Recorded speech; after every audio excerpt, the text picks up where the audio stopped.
스쿨에 임하는 세 가지 자세라는 제목으로 말씀을 드리겠습니다. 자, 우리 교회에서 25일부터 25일까지 13일에서 25일까지 총 13일간에 걸쳐서 이 비전 스쿨을 진행합니다. 올해 작년 1월 달에 했을 때는 37명이 참여를 했어요. 해외 사역자들만. 그런데 올해는 지금 88명, 한 50명이 지금 도우게 됐습니다. 우리가 이런 사역을 한 지가 한 10년쯤 되어 가는데 하나님이 지금 이번에 또 큰 일을 좀 계획하고 계십니다. 자, 이 비즈니스를 준비하면서 우리 성도들과 또 네트워크 교회들은 어떤 마음의 태도를 가져야 할 것인가? 첫째는 감사한 마음을 가져야 할 줄로 압니다. 여러분, 어떤 한 가지 일을 10년 동안 계속 한다는 것은 쉬운 일은 아닙니다. 또 한 가지 일을 10년 동안 계속 하다 보게 되면 그 분야의 전문가가 될 수가 있는 거예요. 대학에서 박사학위를 받은 사람들은 한 가지만 10년, 쉽게 말해서 대학원 또 박사까지 하게 되면 10년이 넘는 그 세월 동안 그 과목에 대해서만 집중적으로 공부를 하는 겁니다. 그랬을 때 어떤 정상에 이르게 되는 것이죠. 자, 우리가 이렇게 2005년부터 10년 동안 진행해 왔습니다. 제가 2005년 2월 달에 필리핀 안티폴로에 16일 동안 훈련받으러 갔어요.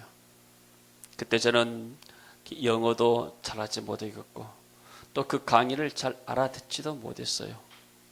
그러나 성령께서 그곳에서 저에게 역사하셨고 또 말씀하셨고 또 거기서 주신 많은 은혜들을 입었습니다. 그리고 내가 그 비전교회에 참여한 동기는 무엇인가? 어떻게 하면 우리 교회를 한번 부흥시켜 볼 것인가? 저는 교회를 개척하면서 큰 야망을 가졌습니다. 우리 광주라는 도시에서 가장 큰 교회를 세워야 되겠다. 내 이름을 한번 멋지게 한번 내봐야겠다.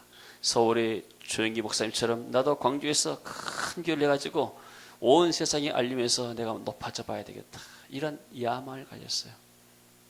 그러나 하나님은 목회하면서 교회를 개척하면서 그것을 다 깨뜨렸습니다. 그러나서 하나님, 나는 더 이상 어떻게 할 수가 없습니다. 내 사역의 돌파구를 열어주세요. 내가 20년 동안 이렇게 사역했는데 앞으로 하나님께서 허락하신다면 20년 더 사역할 수가 있을 것 같은데 하나님, 내 사역이 지금과 20년 후와 똑같다게 되면 내 사역에 무슨 의미가 있겠습니까? 하나님, 내 사역의 돌파구를 열어주세요. 내가 이렇게 정말로 간절한 마음으로 하나님께 기도했을 때 하나님이 그 기도 응답으로 저게 비전스쿨에 참여하게 만든 거예요. 내가 그곳에 가서 뭘 받는가? 아까 에드 목사님 말씀한 것처럼 내 야망을 내려놓고 하나님의 비전이 무엇인가? 사람들은 온통 관심이 자기입니다. 내가 어떻게 하면 성공할 것인가? 세상은 또 세상 사람들의 모든 관점은 전부 다 포커스가 자기입니다. 내가 어떻게 해야 성공할 것인가? 세상은 경쟁에서 이겨야 돼요. 다른 말로 하게 되면 남을 죽여야 내가 사는 거예요. 가게가 둘이 있으면은 같이 잘 되면 얼마나 좋아하는데 한 가게가 죽어야 내가 산다. 이것이 세상의 경쟁이고 또 세상의 논리입니다. 그러나 복음은 그렇지 않아요. 복음은 내가 죽고 남을 살리는 것이 복음이에요. 예수님이 십자가에 못 박혀 죽으시고 우리 죄인들 살리셨습니다. 그런데 교회 다니는 사람들이 세상적인 마인드를 가지고 살아가게 되면 내가 교회 안에서도 으뜸이 다 되었다. 또 내가 높아지겠다. 이런 교만한 생각을 할 수가 있는 거예요. 또 심지어 목회할 때 마찬가지요. 예수님의 그런 마음을 갖는 것보다도 내가 어떻게 하면 더 높아지겠는가. 이것이 인간의 그런 욕구들입니다. 저는 이 비전스쿨 동안에 정말로 하나님의 비전이 무엇인가, 하나님이 나를 향하신 비전이 무엇인가, 이걸 깨닫게 된 거예요.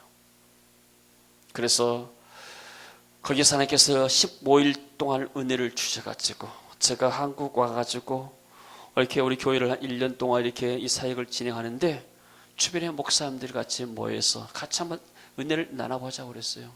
그래서 이틀씩 3일씩 가서 이제 같이 이 은혜들을 나누고 컨퍼런스를 진행하는데 한 1년 지나니까 이런 사역들을 한번 우리가 전체적인 과정을 해보자 해가지고 필리핀에서 1년 후에 목사님들 초청해가지고 우리가 이 비전 스쿨을 진행한 겁니다. 그때가 2006년도 2월 달에 처음으로 우리가 시작을 했어요. 그랬더니 하나님이 그 사역을 시작으로 지금까지 10개 나라의 수많은 지역에서 컨퍼런스, 인카운트 수련회 비전 스쿨을 진행했습니다. 그러니까 비전 스쿨은 보통 2주 코스인데 2주 동안 이 코스만 하더라도 한국과 해에서 30여 회 이상을 이렇게 한 겁니다. 그렇다면 우리 이 세계 비전 교회가 정말로 이런 일을 감당할 만한 사이즈가 되느냐? 대형 교회도 아니요, 또 중형 교회도 아니요. 그야말로 한국에서 세계 비전 교회는 평범한 교회예요. 저도 그야말로 평범한 목회자고. 아멘. 그리고 저와 같이 비전에 협력하는 네트워크 목사님 교회도 다 그야말로 평범한 개척교회들이고 소형교회들입니다. 근데 이런 교회들이 모여가지고 10년 동안에 지금 이런 사역을 감당하고 있는 것이 어찌 하나님의 은혜가 아니라고 말할 수 있겠습니까? 나의 나된 것은 하나님의 은혜다. 사도 바울은 과거에 어떤 사람이었습니까? 열심으로 교회를 핍박했던 사람이었어요. 예수 믿는 사람들을 잡아다가 이렇게 옥에 가두는 앞장서는 그러한 이 아주 질이 나쁜 사람이 쉽게 말하면, 교회로 보게 되면 아주 교회의 공적 1호가 사도 바울이었어요. 근데 주님이 다메섹도장에서 이 사도 바울을 만나준 거예요. 거기에서 회개하고 이 사람이 복음을 위해서 살기 시작했습니다. 그 사도 바울이 고백하기를 어떻게 고백합니까? 나는 과거에 핍박자였다, 포행자였다. 나는 하나님의 은혜 받을 수 있는 사람이 아니었다. 아무 자격 없는 사람이었다. 그러나 하나님의 긍휼이 내게 임해가지고, 하나님의 은혜가 내게 임해서 내가 예수를 믿게 되고 내가 복음을 전파하게 됐다. 내가 다른 사도보다 더 많이 수고했지만은 그러나 내가 찬할 것이 없다. 왜? 내가 알지 못하고 예수를 많이 교회를 핍박했기 때문에. 그래서 사도 바울은 그야말로 모든 사도보다 더 많이 수고를 했어요. 그러나 이것이 내 공로가 아니고 하나님의 은혜다. 하나님이 내게 그런 은혜를 주지 않았으면 내가 어떻게 이런 일을 감당할 수 있겠는가? 여러분, 우리가 하나님의 은혜가 아니었으면 그야말로 죄인의 자리에 서고 세상적인 사람과 똑같이 우리가 그런 수준에서 살아갈 사람들이에요. 저나 여러분이나 하나님 알지 못했다면 전부 다 죄 가운데 살다가 죽고 나서 하나님의 영원한 심판 가운데 처할 사람들이에요. 근데 우리가 하나님의 은혜로, 할렐루야, 아멘. 나 같은 죄인 살리시, 죄인 내 놀라워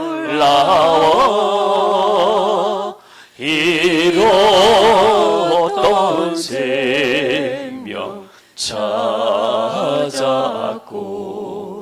광명으로 얻었네. 아멘.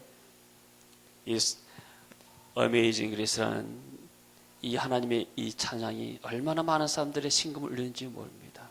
나 같은 죄인을 주님이 살리셨고, 그리고 하나님이 나를 이렇게 거룩한 반열에 세우고 제사장의 반열에 세워서 이 복음 전하게 만드는 사역, 그리고 교회를 세우고 교회를 개척한 사역, 그리고 거기다가 이렇게 하나님이 비전을 주셔가지고 세계 여러 나타내면서 이런 사역을 감당하고, 이제는 이 교회 사역자들이 우리 교회에 와서 이렇게 훈련받게 만든 것이 정말로 하나님 은혜가 알 수가 없는 거예요. 아멘. 그리고 저는 우리 세계민교 여러분 성도들에게 다 감사해요. 늘 이 비전을 성취하기가 쉬운 것이 아닙니다. 또 제가 이 비전을 10년 동안 진행하면서 모든 사람들이 주변에서 다 박수치고 그렇게 한 것만 아니에요. 그러나 그 비전을 내가 받지 못하게 되면, 이해가 안 되게 되면 그럴 수가 있는 거예요. 우리 그렇게 이해하는 거예요. 이 비전을 받지 못하게 되면 다 그렇게 할 수밖에 없는 거예요. 반대할 수도 있고 불평할 수도 있고 오만할 수도 있는 거예요. 그것 때문에 하나님의 주신 비전이 없어지거나 또는 성취 못되거나 그러지는 않는 거예요. 그래서 우리 성도님들은 지금까지 여러분들이 이 비전 속에서 같이 머물면서 저같이 동행한다는 것이 너무나 감사한 일이고 대단한 그런 은혜입니다. 할렐루야, 아멘. 자, 옆사람 축복합시다. 당신 때문에 우리 교회가 삽니다. 당신이 교회의 귀중한 일꾼입니다. 아멘. 그리고 이렇게 해외 사역자들이 오게 되면은 그냥 다 성도님들이 어떻게든지 섬기려고 그래요.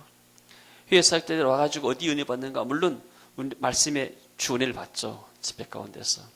여러분, 앞으로 12일 동안 매일 밤마다 이곳에서 100명 이상이 그야말로 새신자도 아닌 목사님들, 사역자들이 하나님을 찬양할 때 하늘에서 성령께서 가만히 있겠어요? 불바다가 될 줄로 믿습니다. 북한에서 원자폭탄 터뜨려서 불받은 것이 아니고 하늘에서 성령의 불이 내려올 줄로 믿습니다. 근데 이런 일이 가능하게 뭐냐? 다 우리 집사님들, 권사님들이 또 3층에서 춥지만은 봉사하고 뭘 하나도 섬기려고 하는 것들.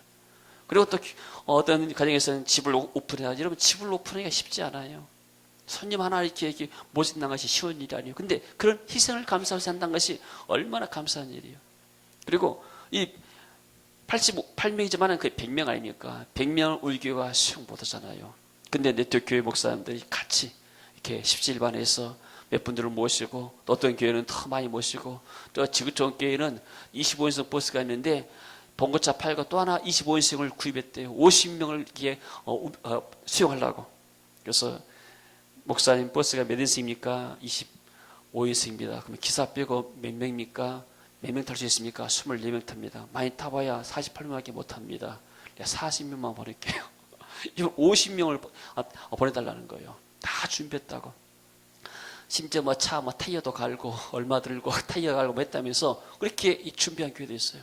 그러니까 이런 사역들이 가능한 거예요. 할렐루야.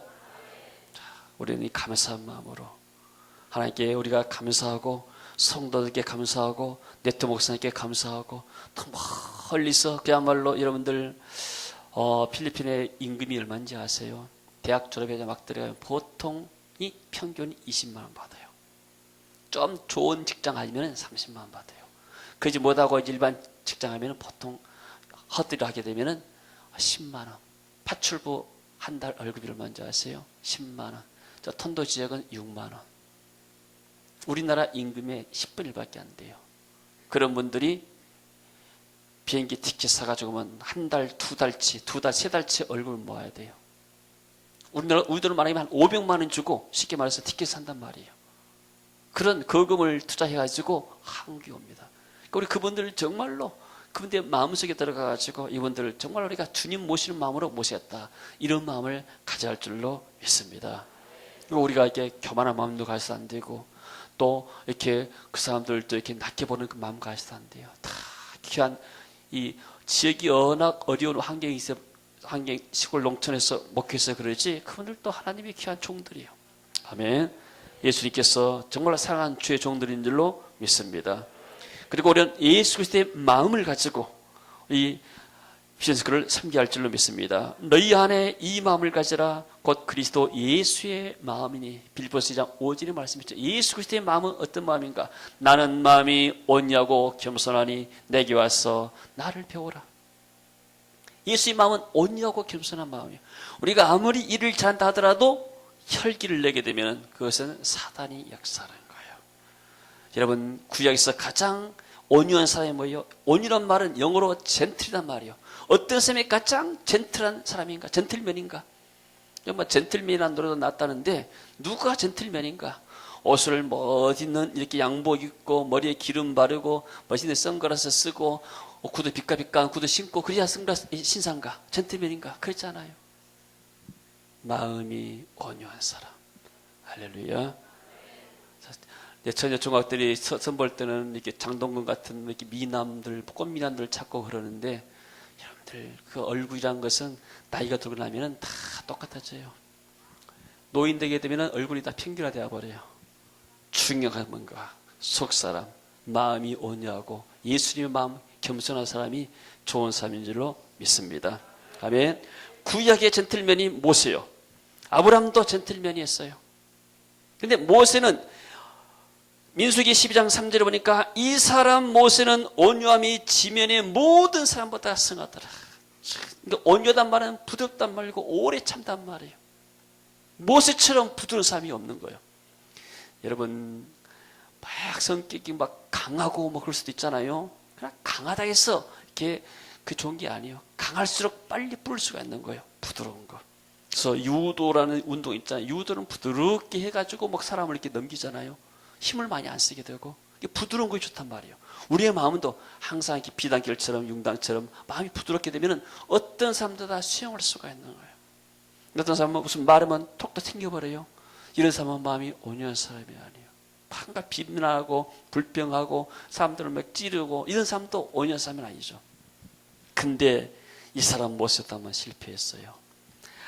이스라엘 민족들이 광야에서 가다가 물이 없었어요. 그래서 모세와 아를 원망합니다. 아니 어찌해서 우리를 애굽에서 인도하여 이 광야에서 죽게 하느냐. 우리 목말라 죽겠다. 물 좀 달라. 여러분 부모들은 자녀들을 키워봤잖아요. 자녀들이 울잖아요. 배가 고파도 울고 먹을 것이 없으면 울잖아요. 그러면 물이 먹고 싶고 젖이 먹고 싶고 음식 먹고 싶어 울 때 부모의 마음이 그것을 줄 수 없을 때 얼마나 안타깝겠어요. 모세의 마음이 이런 마음이었어요. 백성들이 지금 광야에서 죽겠다고 아우성을 칩니다. 우리에게 물 좀 달라.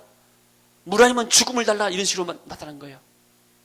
모세가 하나님께 기도했습니다. 하나님 어찌해서 나에게 고통을 받게 만듭니까? 이 애굽에서 떠나게 만들어가지고 광야에서 물이 없어 다 죽게 생겼습니다. 어떻게 하시렵니까? 그때 하나님 모세에게 말씀합니다. 저 반석에 서가지고 반석에서 내가 명령을 해라. 반석에서 물이 솟아나라. 이렇게 말을 해라. 모세가 하나님의 음성을 들었습니다. 그리고 이스라엘 민족을 다 모았습니다. 그리고 화가 나가지고 그냥 모세가 백성들에게 한마디 합니다. 나도 참을 대로 참았다. 내가 이제 한번 너희들 해야 되겠다 하면서 내가 이 반석에서 물을 내려. 그리고 그 지팡이로 이 반석을 힘차게 때렸습니다. 그러니까 거기서 물이 팔팔팔 쏟아났어요. 백성들이 그 갈증을 다 했습니다. 누가 기뻐하지 않았을까요? 하나님이 어떻게 말씀하시는가? 민수기 10장 12절에 보니까 나의 거룩함을 나타내지 아니한 거로 너희는 이 총회를 내가 그들에게 준 땅으로 인도하여 드리지 못하리라. 너희들은 이 백성을 가나안 땅으로 인도하지 못할 것이다. 모세와 아론 너희 사람들은 여기서 컷오버가 되어본 거예요. 쉽게 말하면. 여러분 모세는 그야말로 40년 동안 이스라엘 민족과 동고동남에서 이스라엘 민족을 인도한 사람이에요. 하나님의 음성을 들은 사람이요. 하나님의 율법의 말씀 모세 5개를 기록한 사람이요. 모세만큼 그에게 위대한 인물이 없는 거예요. 그런 인물이 단 한 번의 실수, 단 한 번의 그것도 어떤 실수예요? 혈기 낸 거예요. 혈기.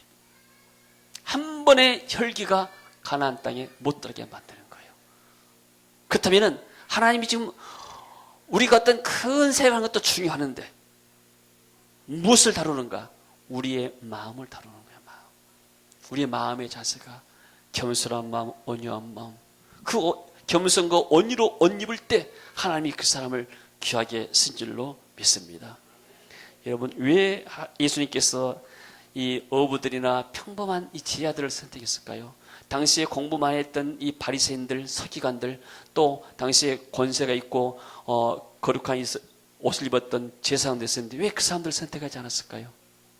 그 사람들은 어떤 지적인 교만, 우월감, 마음이 겸손하지 못했어요. 우리는 항상 엘리트다. 엘리트의 그런 의식이 있는 거예요. 여러분 엘리트와 이 리더는 다른 거예요. 리더는 앞서가서 사람들 이끌고 가는 것이고 엘리트는 자기만 높아지는 출세한 사람이에요. 세상은 엘리트를 추구합니다. 그러나 교회는 리더가 필요한 거예요. 예수님은 리더십이 뭐예요? 자기를 희생하면서 다른 사람들을 살리고 이끄는 그런 리더십인 줄로 믿습니다. 아멘. 그래서 우리가 예수님의 마음, 겸손의 마음을 갖고 갈 때 하나님이 우리 교회를 쓰시고 또 우리 성도들을 쓸 줄로 믿습니다. 그리고 이 그리스도의 마음은 십자가입니다. 십자가. 예수님이 이 땅에 뭘 오셨는가? 십자가를 지러 오신 거예요. 지금 죽기 위해서 이 땅에 오신 거예요. 무엇을 위해서요? 하나님의 뜻을 위해서 죽는 거예요. 묻 사람들의 생명을 구원하라고 예수님이 십자가에 못 박혀 피 흘려서 죽었습니다. 오늘 우리가 성찬의 식을 합니다. 성찬의 식의 의미는 무엇인가? 예수님이 십자가에서 피 흘려 죽으셨다. 이것을 기념하는 거예요. 이 떡은 예수님의 몸이고 이 포도주는 예수님의 피다. 예수님께서 내 죄를 위해서 십자가에서 못 박혀 피 흘리시고 살을 찢기셨다. 그 예수님의 피와 살에 우리가 먹고 마심으로써 그리스도 오심을 우리가 기념하는 거예요. 예수님께서 이 성찬 예식을 언제까지 하는가? 주의 오실 때까지, 재림 때까지 이것을 계속하라고 우리에게 말씀하신 거예요. 그래서 우리가 이렇게 정기적으로 성찬 예식을 떼면서 예수님이 십자가에서 내 죄에 죽었다는 것을 우리가 다시 한번 인식하고 다시 한번 기념하는 것입니다. 아멘.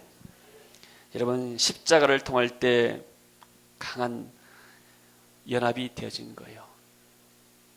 여러분, 보통 집을 지을 때 뭐 콘크리트 벽돌로 짓잖아요. 자, 벽돌이 재료가 뭡니까? 모래입니다. 모래. 모래끼리만 모이게 되면은 이게 집을 지을 수가 없어요. 근데 모래가 뭐 들어갑니까? 이 시멘트라는 게 들어가요. 시멘트. 거기다 물을 넣어요. 이게 접착력 역할을 해가지고 이게 나중에 말리게 되면 굳어집니다. 이런 굳어진 것 가지고 이 집을 이렇게 한 칸 한 칸 지어서 이 튼튼한 구조물을 만들게 되죠. 쉽게 말해서 모래가 그때 이 자신의 개성만 가지고는 아무것도 할 수가 없는 거예요. 마찬가지예요. 우리 인간들은 이 땅에서 모두가 다 죄성이 있습니다. 근데 이 죄성 있는 인간들이 하나가 될 수가 없는 거예요. 연합이 될 수가 없는 거예요. 근데 어디서 되는가? 십자가의 피를 통해서, 예수님의 십자가를 통해서 내가 죽어질 때 우리가 하나의 연합이 돼서 이 연합된 힘이 큰 일을 감당할 줄로 믿습니다. 아멘. 사도 바울은 늘 이런 마음을 가졌어요. 나는 내가 잘할 것이 많이 있다. 내가 8일 만에 할 일을 받고 가말리아 문화에서 공부를 많이 한 사람이다. 내가 율법의 흠으로, 율법의 잣대를 대면 나는 흠이 없는 사람이다. 그만큼 나는 완전하게 의롭게 사는 사람이다. 그러나 내가 그것을 자랑할 수가 없는 것이다. 내가 이렇게 큰 사역하고 이런 일을 하는 것은 다 하나님의 은혜이기 때문에. 자, 그래서 세 번째로 오직 믿음으로 우리가 이를 감당할 줄로 믿습니다. 믿음이 없이는 하나님을 깊이 하지 못한다. 그래서 하나님께 나온 자는 반드시 하나님이 계신 것과 하나님이 자기를 바란 자들에게 상 주신 심을 믿을지라고 말씀하고 있게 됩니다. 사도 바울도 내가 그리스도 예수 안에서 하나님 위에서 부르신 부름의 상을 위하여 쫓아가신다. 간다. 자, 여러분, 하나님께서 이 비전 스쿨을 2015년 새벽 뒤에 우리 교회에 하나님의 큰 미션 사명을 주셨다. 그래서 믿음으로 받을 때, 또 믿음으로 이거 받아서 수행할 때 하나님이 기뻐하실 줄로 믿습니다. 아멘. 여러분들, 이렇게 우리가 믿음으로 한다는 것은 뭐예요? 하나님께서 이 일 가운데 계획하시고 진행하시고 역사한다. 이 사실을 믿는 거예요. 그냥 우리 담임 목사님이 그냥 필리핀 여러 번 다니시더니 뭐 그분들에게 한국 구경시킨다고 오락해가지고 이분들이 다 엉망이다. 또 목사님이 돈 좀 뭐 차비 대줘가지고 해서 이 사람들이 그처럼 저처럼 해서 왔을 것이다.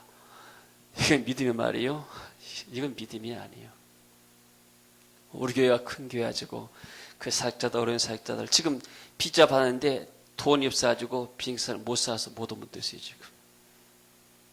그럼 우리가 돈 대서 온 게 아니에요. 뭔가 지금 하나님이 그분들에게 말씀하신 거예요 지금. 아멘. 그래서 이 일을 하나님이 계획하셨다고 믿어야 돼요. 그리고 일을 하게 되면은 여기서 강의하는 강사 목사님들 우리가 살아야지 않습니다. 목사님들은 어디나 다른 교회 가서 설교하고 강의하게 되면 다 사례받아요. 그 A입니다. 교회에서. 근데 비전에서 그런 모든 목사님들 와서 자비당해요. 강의하고 어떤 분들은 간식하고 어떤 분은 섬기고 섬기는 것이지 여와서 대접받고 돈 버는 게 아니에요. 여기는. 나도 한 번씩 그렇게 생각해. 내가 부흥회 간다면은 돈을 번다면 내가 돈을 얼마나 벌었겠는가 내가. 그러나 우리는 성교를 가도 다 내겠는 거 주고 가고 여기서 강의를 하더라도 우리가 지금 다 내서잖아요. 여러분 만약에 다 내가지고 우리가 입시에 그렇게 부족하다 그럼 누가 책임지겠어요? 내가 다 책임지는 거예요. 100만 원이든 1000만 원이든 손이 나면 내가 다 책임지는 거예요. 리더는 뭐예요? 항상 책임지는 사람이에요. 그런 희생이 있어야 되는 거예요. 이게 뭐예요? 하나님께서 내가 인류에서 씨앗을 심고 나면 반드시 하나님께서 반드시 축복하시고 보상할 것이다. 이 믿음이 있기 때문에 이런 일이 가능한 줄로 믿습니다. 할렐루야. 광야에서 원망과 불평했던 이스라엘 사람들은 가나안의 축복을 받지 못했어요. 그래서 믿음이 없게 되면 사람들이 불평하고 원망합니다. 이런 사람들 말 들 필요가 없는 거예요. 나와 내 집은 오직 여호와만 섬기겠다. 할렐루야. 자, 하나님이 시작하신 이 비전 스쿨은 하나님이 믿음의 사람들을 통해서 일을 행하시는 거예요. 아멘. 그리고 감사한 마음을 가진 사람을 통해서 하나님이 일하실 줄로 믿습니다. 그리고 내가 희생하며 땀 흘리며 십자가 지는 사람을 통해서 일하십니다. 아멘. 그리고 하나님께서 이 비전스쿨에 놀라운 성령의 역사를 베풀 것입니다. 오순절 마가다병 역사했던 이 불같은 성령, 받았던 성령이 우리 현장에 나타날 줄로 믿습니다. 성도님들은 봉사도 하고 수도하지만은 밤이 되게 되면은 누구보다도 앞장서서 와서 은혜 받으시기 바라요.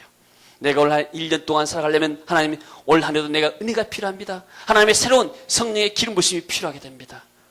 그런 은혜를 내가 받을 때 그 은혜 속에서 내가 성장할 수가 있는 겁니다. 믿음이 없이는 하나님을 기쁘시게 못한다 했습니다. 하나님 주시는 이 비전스쿨의 믿음으로 잘 감당해서 하나님을 기쁘시게 하고 올해 정말 우리 교회 또 성도를 삶 가운데 풍성한 하나님의 은혜가 나타나기를 주의 이름으로 축원합니다. 하나님의 은혜를 감사드립니다. 우리가 이제 이번 주에 시작되는 비전스쿨의 마음의 자세에 대해서 말씀을 나눴습니다. 우리가 하나님 주시는 은혜를 감사한 마음으로 임하게 하시고 또 우리가 예수 그리스도의 마음 가지고 겸손한 마음으로 십자가 지는 마음으로 감당케 하시고 또 오직 믿음으로 이를 잘 감당해서 하나님을 기쁘시게 하고 오는 사역자들 모두가 다 한결같이 하나님의 은혜를 입고 새로워지게 하시고 마음이 새로워지고 저들의 꿈과 비전이 새로워져서 저들의 현장을 살리고 민족과 세계 일방을 살리는 복된 주의 종들로 주님 역사하여 주옵소서. 오는 길 주의 보혈로 덮습니다. 천군 천사를 통해 지키고 역사하시고 또 이것의 모든 숙소를 제공하는 성도들 가정마다 하나님 복을 내리시고 은혜 입혀주시고 천군 천사를 통해서 오는 이런 길을 지키시고 보아야 주옵소서. 또 겨울에 춥습니다. 하나님이 좋은 일기를 허락하시고 한 사람도 감기 걸거나 고통당하지 않도록 육신의 치료를 병당하지 않도록 주님 보호하시고 축복하시고 은혜 입혀 주시옵소서. 주 예수 그리스도 이름으로 축복하고 기도합니다.